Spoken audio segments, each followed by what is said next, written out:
Hi guys! Welcome again sa aking YouTube channel. So for today's video, ay ituturo ko naman sa inyo, i-share ko sa inyo ang aking experience sa 2 days sa UWA. Ayun. So, ang pinag-aralan naman namin sa 2 days sa UWA ay yung days of the week. Ayan. Days of the week siya at saka yung months. Ayan. So, isi-share ko sa inyo guys.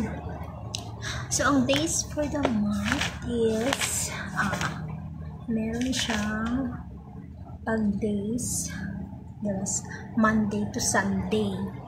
So, dalawa siya. Dalawa yung nagiging meaning niya. Ano ba ito? Sobrang liwanag ng aking videos. Ayan. Yung Monday, Singkaya. Pero, syempre, may ano yan siya. Kailangan mataas siya. Kailangan mataas.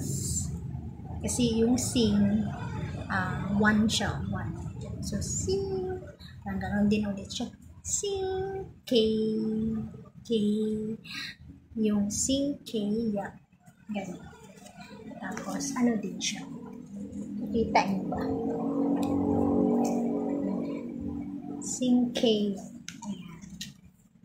Yan siya guys. Tapos, yan nga. Tapos, may dalawang meaning yan siya. Yung Monday, dalawa siya. Laybaya. Laybaya. Laybaya. Gano'n. Ang Monday.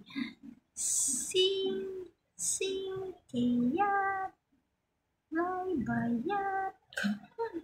Gano'n ka-stricto guys yung aming teacher sa OWA, sa Cantonese, si Ma'am On kasi yung ano talaga siya sa tono na, ang tone, sa tono talaga siya nakafocus.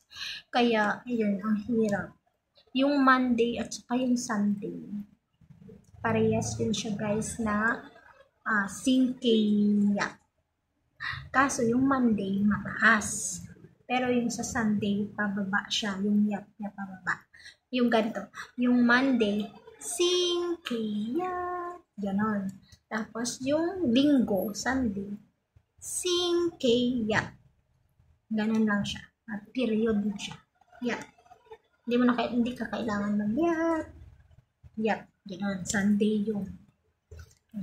Ayun guys, yung aming pinag-aralan. At kailangan nyo itong i-memorize kasi pag na-assign pag naano kayo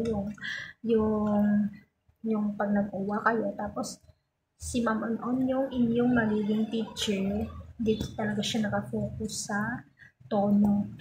Kaya ang i-memorize nyo talaga itong days, months, numbers, tsaka yung time, yung talaga. Tsaka yung months hanggang December. Hanggang December naman yung months. Tatandaan mo lang siya pag yung sa days. Pag sa days kayo, sinki yan siya. sinki. Yun, days yun. Sinki, days. Ayun. Tapos, pag months naman, youth. Yun, months yun ang youth. Tapos, sa months naman, hanggang December, syempre sa ano pa rin siya, 1 to 10 pa din siya, hanggang 11, 12, kasi yung November at December, yun. Kaya yun November, December. Pero yung magiging, bilang niya, parang, January is 1, 2, 3, 4, 5, 6, 7, 8, 9, 10. 10, di October yun. Tapos, ang November is magiging 11 at saka 12. So, ang pinaka-importante dito, ang ini-exam talaga ni Ma'am On is yung November. Lahat kami na nag-exam. Lahat yun, pinabigkas yung November. Ang daming bumagsak dito guys. Ang daming bumagsak sa November. Kahit ang sabihin mo parang madali lang, ang daming bumagsak dito ng paulit-ulit. Kasi dito, yung sa November kasi is yun. Ano kasi siya? Kailangan mo yan idugtong, hindi yung pa isa-isa. Sapyat, yut. Gaganon-ganon ka, hindi kailangan mabilis. Ganon. Sapyat, sapyat, sapyat, sapyat, yut. Sapyat, yut. Kailangan idugtong mo yung sapyat. Tapos yung tono, kailangan sapyat, sapyat, yut. Ganon. Ganon siya guys. Ganon ka stricto si Ma'am On. Tapos yung January, hindi ano yung 1, di ba lahat? Ganon din sa months, January. February, 1, 2, 3 lang din siya. Pero dudugtungan mo siya ng yut yung dulo. Ibig sabihin yan, January, yung yut months. Ibig sabihin ng months. Yun. Jadi, January Yat, yut. Ying, yut. February yun. Tapos ang March, di sam, yut. Tapos yung 4 is say, di ba? Say, yut. Tapos yung 5, yung May yun, May. May yun. Di ba yung 5, yung tono nun is yut. Yan, ganun. Tapos yung June, 6 yun, di ba? Edi, look, yut. Tapos yung July, mataas din yun kasi chop yun. Yung chop sa 1, 2, 3, number 7 yun. Edi, mataas din yun kasi 1 yun eh. Chat, yut. Tapos, yung August, bat, yut. Tapos yung sa September, parang number 5 din yun, yung September. Yung 9. 5 at saka 9, parehas kasi ng tono yun. Yung number 5 at saka number 9. Gaw, ganon, ganon, yung tono, yung parang ganon siya. Gaw, number 5 yun at saka number 9. So, ganon din yung sa months. Dudugtungan mo lang siya ng yut, ganon. Tapos yung October is 10 yun. Di ba yung 10 is sap. Yung 10 sap yun. Tapos, dugtungan mo siya ng yut kasi months. Sap, yut. Ganon.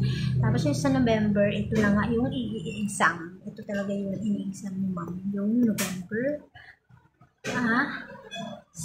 sapyat, yut. Ganyan pag-pronounce, guys, pag-aralan. Sapyat, yut, sapyat, yut, sapyat, yut, sapyat, yut. Ganon. Tapos yung December, sapli, yut. Ano yung number 2? Diba? Kasi pag 10 na siya, sap na. May sap na siya. Sap 10. Tapos pag 11 hanggang 19, sap din yan. Hanggang 20. Sapi na yung 20. Diba? Kasi 2. Tapos sapi. Tapos yung yung December, magiging sapi yun. Kasi yung December, diba 12 yun? 12 months. Yun. Di magiging number 2 din yun. Sapi yun. Diba? Sana may naiintindihan kayo sa pinagdadadal ko at tinuturo ko sa inyong tips dito sa aking YouTube channel. At syempre, huwag niyong kalimutan guys na mag-subscribe sa aking YouTube channel kasi marami pa akong na i-share sa inyong mga tips sa aking experience sa pag-a-apply dito sa bansang Hong Kong. So, andito pa ngayon ako sa Pilipinas kasi hinihintay ko pa yung aking visa. Yun nga, kakatapos lang ng aking uwa. Kaya, sinishare ko sa inyo yung aking naging experience. Ayan, thank you so much guys sa panonood. Sana may natutunan kayo sa aking video. At huwag nyo naman kalimutan i-subscribe ako at i-like. Mag-comments na rin kayo kung ano pang gusto nyo i-share ko na experience ko, tips, para may matutunan din naman kayo at makakuha kayo ng idea sa pag-a-apply sa bansang Hong Kong. Maraming salamat. Thank you po and God bless.